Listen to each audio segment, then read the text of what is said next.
Bienvenidos. Hoy te traemos una historia que comienza en una carretera olvidada, pero podría terminar en cualquier parte. En el norte del país, la Ruta 175 conecta pueblos que ya no aparecen en los mapas.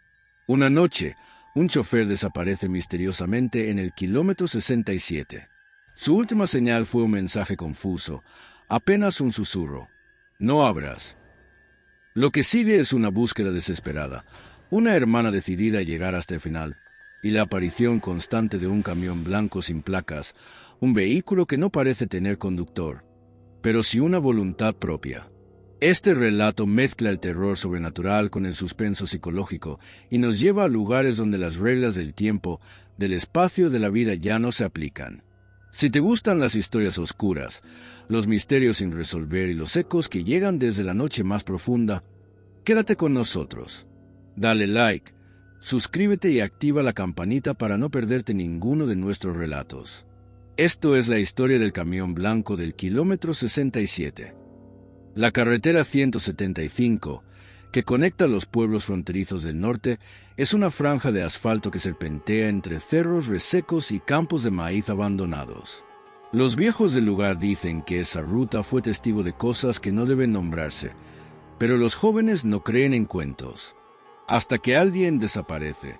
Fue así con Edgar Ramírez, un chofer de plataforma que aceptó una carrera fuera del perímetro urbano, una noche cualquiera.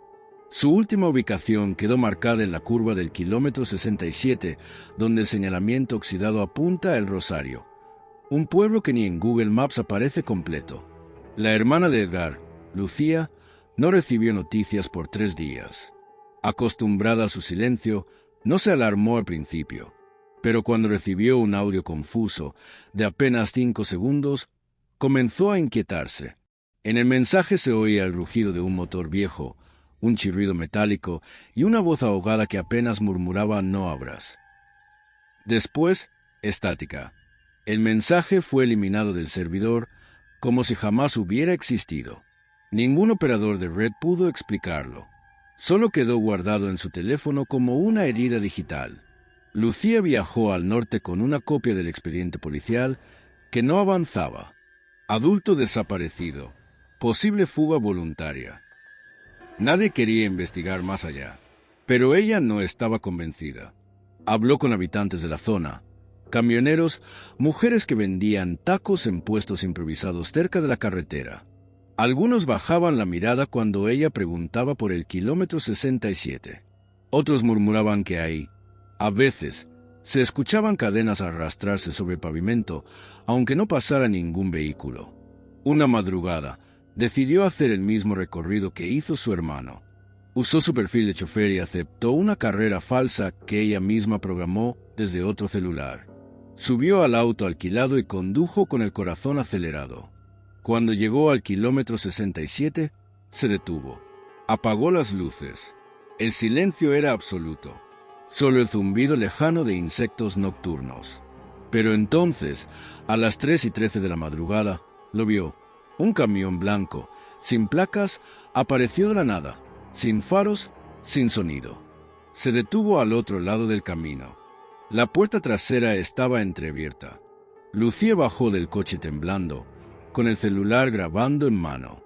Se acercó unos metros al camión, que parecía viejo como sacado de otra época. La pintura estaba cuarteada, las ruedas cubiertas de lodo seco. No había señales de conductor. Solo ese olor fuerte, mezcla de gasolina rancia y carne húmeda. Entonces escuchó un golpe seco dentro de la caja del camión. Algo, o alguien, se movía ahí dentro.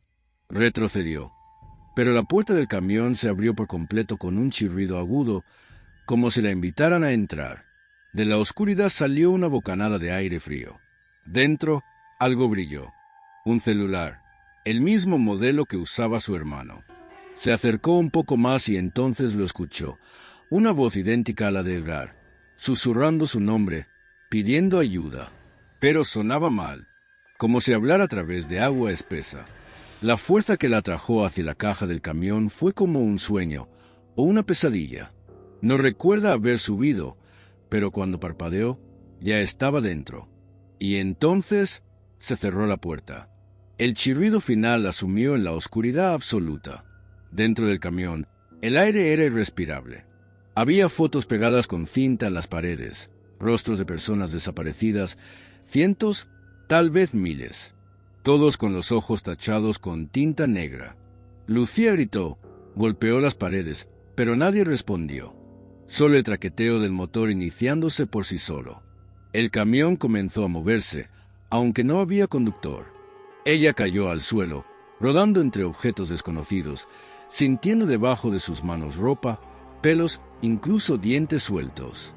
El camión avanzó durante lo que parecieron horas, hasta que se detuvo bruscamente. Cuando volvió a abrirse la puerta, Lucía estaba sola en medio de un campo reseco. El camión ya no estaba.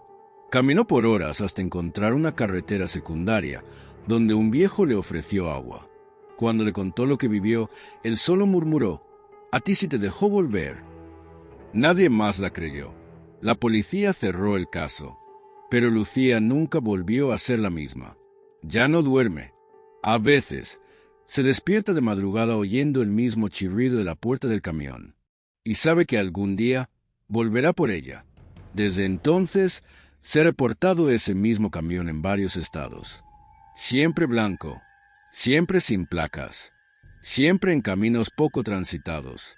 Las personas desaparecen sin explicación, y sus familias juran haber escuchado un mensaje de voz antes del silencio. Las autoridades niegan su existencia, pero los camioneros lo saben. Si ves un camión blanco parado en la carretera y no tiene placas, no mires adentro. Cuando la electricidad volvió, todo parecía estar en su lugar, excepto un detalle: la puerta de la recepción del motel, que ella recordaba cerrada y con cerrojo, ahora estaba abierta, apenas oscilando con el viento. Lucía se acercó con cautela, llamó al recepcionista, pero nadie respondió. Sobre el mostrador encontró una hoja arrugada con el membrete del motel, una factura sin pagar a su nombre, pero con una fecha futura, 13 de mayo. Faltaban 6 días. Lo más inquietante era el concepto anotado al final: habitación garantizada hasta el regreso. Se apresuró hacia su coche, con la intención de marcharse cuanto antes, pero al meter la mano en el bolsillo, notó que la llave ya no estaba. Rebuscó en su bolso, en la guantera, en los asientos, nada. Fue entonces cuando miró el retrovisor. No recordaba haberlo ajustado así. Reflejaba la entrada del motel, y en ella, de pie, una figura delgada con ropa empolvada la observaba sin moverse. Giró el cuerpo bruscamente para enfrentarla, pero ya no había nadie. Sin embargo, en el retrovisor aún se veía. No supo si estaba alucinando o si algo más grave estaba ocurriendo. Regresó a su habitación y cerró con llave. Encendió la televisión, buscando distracción, pero todos los canales mostraban lo mismo: una imagen en blanco y negro del kilómetro 67. La carretera desierta. Sin sonido, solo estática ocasional. Cuando cambió de canal, el número 67 aparecía también en la esquina superior de la pantalla. Apagó el televisor, pero la imagen continuaba reflejada, tenue, en el cristal de la ventana. Esa noche no pudo dormir. Escuchó pasos en el pasillo exterior, el crujido de los tablones de madera, el sonido intermitente de un motor ahogado que parecía rodear el edificio. A las 3:13 de la madrugada, algo golpeó su puerta. 1, 2, 3 veces. Alguien susurró su nombre con voz muy baja. Lucía se armó de valor y miró por la mirilla. No había nadie, pero al bajar la mirada, vio un objeto. Era su celular, el que había perdido dentro del camión. Lo recogió con manos temblorosas. La pantalla estaba agrietada, pero encendida. Reproducía un audio que comenzaba en bucle sin que ella lo tocara. Era la voz de su hermano. Ya no pedía ayuda. Ahora solo repetía su nombre una y otra vez, como si estuviera atrapado en un pensamiento sin salida. Lo más perturbador fue el último segundo del audio, donde otra voz, más grave, más lejana, susurraba: «Tú eres la próxima». Al día siguiente, Lucía decidió huir. Caminó hasta un pueblo cercano y tomó un bus interurbano hacia el sur. No dijo a dónde iba, ni se despidió. Pero algo no encajaba. El paisaje cambiaba de manera sutil, como si girara en círculos. Reconoció una estación de servicio que ya había pasado antes. Preguntó al conductor, pero él solo la miró por el espejo y dijo: «Ya casi llegamos al kilómetro 67». Nadie más en el bus pareció reaccionar. Se levantó de su asiento y exigió que la dejaran bajar. El bus se detuvo en medio de la nada.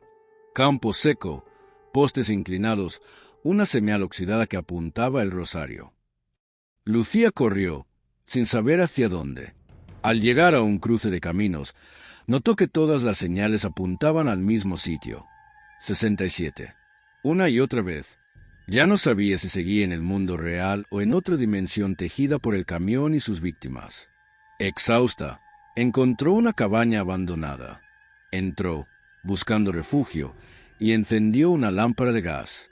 En el interior, las paredes estaban cubiertas de dibujos. El camión, el símbolo del ojo tachado, rostros conocidos de reportes de personas desaparecidas. Había incluso una imagen de ella misma, dibujada con carboncillo, sosteniendo una linterna. El dibujo era exacto, excepto por un detalle.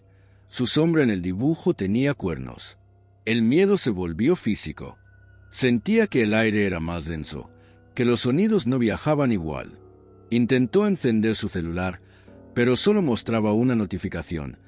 Nueva ubicación detectada, interior. No decía interior de qué. En ese momento, la lámpara de gas se apagó sin explicación. En la oscuridad total, Lucía oyó el chirrido metálico de una puerta abriéndose lentamente, aunque no había ninguna en la cabaña. Una ráfaga de aire pútrido le heló la espalda. Entonces escuchó una voz, no detrás, ni delante, sino dentro de su oído, que decía con tono de bienvenida: «Ahora sí podemos comenzar». Lucía quiso gritar, pero su cuerpo no respondió. El suelo vibró bajo sus pies, como si un motor pesado se encendiera bajo la tierra misma. Afuera, una luz blanca cruzó por la ventana rota de la cabaña, y el sonido inconfundible de cadenas arrastrándose sobre el asfalto llegó con claridad. Alguien, o algo, había llegado por ella. La luz blanca que cruzó la ventana no era faro ni linterna.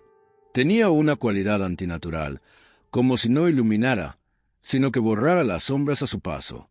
Lucía se acurrucó en un rincón de la cabaña, con las rodillas al pecho y los dedos crispados sobre el celular inútil. El sonido de las cadenas era ahora nítido, cada eslabón rozando la madera del umbral, cada paso pausado pero firme. Entonces comprendió, no era un camión lo que venía. El vehículo era solo la piel, el envoltorio. Lo que se acercaba tenía voluntad propia. Algo que usaba caminos como otros usan túneles. Algo que aprendió a fingir humanidad solo lo justo para atraer a los que nadie echaría de menos. La puerta se abrió sola. No hubo violencia, solo resignación. Lucía se levantó, ya sin resistencia, y caminó hacia la entrada. Afuera, el paisaje había cambiado. No había árboles, ni postes, ni tierra. Solo una carretera que se extendía en línea recta, perfectamente lisa, bajo un cielo sin estrellas. Al final de esa vía interminable estaba el camión, esperando. Esta vez, las puertas estaban cerradas, pero Lucía sabía que al acercarse, se abrirían. Era lo que siempre ocurría. Pero algo dentro de ella, quizás el último fragmento de voluntad, se negó a cruzar ese umbral por segunda vez. En lugar de caminar hacia el camión, Lucía giró en dirección contraria al vacío. El asfalto parecía expandirse bajo sus pies, adaptándose a su decisión. Cada paso era más pesado, como si la carretera intentara absorberla. Entonces, escuchó un segundo motor encenderse a lo lejos, detrás de ella. Volteó. El camión seguía allí, pero algo más se acercaba por el mismo camino. Otro vehículo, diferente. Un bus, viejo, cubierto de polvo, con los faros parpadeando. Se detuvo a su lado y las puertas se abrieron con un chasquido seco. Dentro del bus no había conductor, solo asientos vacíos y una luz tenue, amarillenta. Lucía subió. Al hacerlo, sintió que el aire cambiaba. No era fresco, pero al menos no olía a muerte. Se sentó junto a una ventana y el vehículo arrancó solo, sin sonido de motor, sin vibración. A medida que avanzaban, la oscuridad exterior fue desvaneciéndose y comenzaron a surgir imágenes a través de las ventanas. Escenas de su vida, momentos olvidados, conversaciones que no recordaba haber tenido. Pero no eran recuerdos, eran posibilidades, vidas que no vivió, decisiones que nunca tomó. El bus se detuvo tras un tiempo que no supo medir.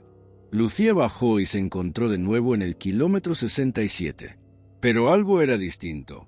No había señalización, ni hierba seca, ni el viejo letrero hacia Rosario. Solo la curva, solitaria, con el sol alzándose tímidamente detrás de los cerros. Era de día por primera vez desde que todo comenzó. A lo lejos, su coche estaba donde lo había dejado aquella primera noche. Abrió la puerta. Las llaves estaban puestas. El motor arrancó sin esfuerzo. Condujo sin mirar atrás. Pasó por pueblos que ya no reconocía, por caminos que antes le parecían familiares, pero que ahora tenían otro aire, otra densidad. Nadie la miraba directamente. Los rostros eran opacos, los ojos ligeramente desfasados. En una gasolinera, intentó comprar agua, pero al extender la mano con el dinero, notó que el empleado no tenía sombra. Lucía tampoco. Salió corriendo antes de que él dijera algo. Llegó a casa días después, o al menos eso creyó. Todo parecía igual, pero los detalles no coincidían del todo. Los cuadros estaban levemente torcidos. Su perro no la reconoció, y el reflejo en el espejo tardaba una fracción de segundo más en imitar sus movimientos. Encendió la televisión, canales en idiomas inventados, rostros conocidos con nombres equivocados. Su nombre no estaba en el buzón. Al buscar en Internet su propio número de identificación, encontró un obituario con su foto y una fecha de defunción. 13 de mayo. A pesar de todo, intentó llevar una vida normal. Evitaba hablar con los vecinos. Mantenía las cortinas cerradas. Dormía con la luz encendida. Pero cada noche, a las 3:13, la radio del comedor se encendía sola. Nunca con voces, siempre con estática y el mismo patrón. 3 chirridos, un golpe seco y luego silencio. Una madrugada, el celular vibró. Era un mensaje de audio, sin remitente. Al reproducirlo, oyó su propia voz, cansada, diciendo: «Aún estoy dentro. No soy yo la que salió». Empezó a escribir todo lo que recordaba con la esperanza de encontrar algún sentido. Cada vez que lo hacía, aparecían párrafos nuevos que ella no recordaba haber escrito. Descripciones precisas de lugares que no conocía, fechas futuras, nombres que después le llegaban en sueños. Una noche, escribió sin parar durante horas. Al despertar, había un nuevo documento sobre la mesa, un contrato, firmado con tinta roja, solo una frase al pie: ruta sin retorno asegurada. El 13 de mayo llegó sin aviso. Esa noche, a las 3:13, el camión volvió. No lo vio, no lo oyó, pero supo que estaba ahí. Esta vez no luchó. Abrió la puerta de casa y salió. La calle estaba vacía. Solo el asfalto húmedo y ese aire denso que precedía a lo inevitable. En la distancia, un motor se encendió. Lucía dio un paso adelante, después otro, y aunque su cuerpo se movía, algo dentro de ella gritaba desde muy lejos, como un eco que se apaga. La carretera la recibió sin resistencia, como si siempre la hubiera estado esperando.